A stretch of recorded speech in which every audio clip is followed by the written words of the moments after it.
The lesson is a reading from Malachi chapter 3, verses 1 through 5.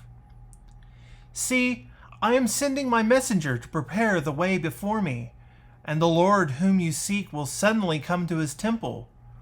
The messenger of the covenant in whom you delight, indeed, he is coming, says the Lord of hosts. But who can endure the day of his coming, and who can stand when he appears?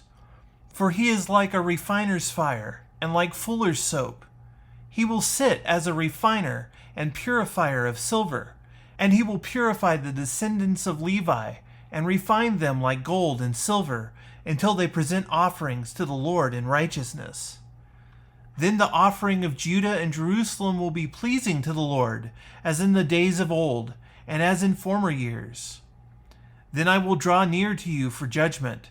I will be swift to bear witness against the sorcerers, against the adulterers, against those who swear falsely, against those who oppress the hired workers in their wages, the widow and the orphan, against those who thrust aside the alien and do not fear me, says the Lord of hosts. The word of the Lord. Thanks be to God. A Gospel according to John, chapter 3, verses 22 through 30. After this, Jesus and his disciples went into the Judean countryside, and he spent some time there with them and baptized. John also was baptizing at Ainon near Salem, because water was abundant there, and people kept coming and were being baptized. John, of course, had not yet been thrown into prison. Now a discussion about purification arose between John's disciples and a Jew. They came to John and said to him, "Rabbi, the one who was with you across the Jordan, to whom you testified, here he is baptizing, and all are going to him."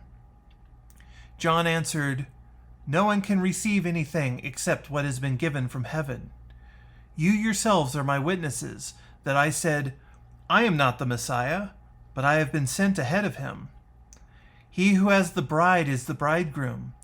The friend of the bridegroom, who stands and hears him, rejoices greatly at the bridegroom's voice. For this reason my joy has been fulfilled. He must increase, but I must decrease." The word of the Lord. Thanks be to God.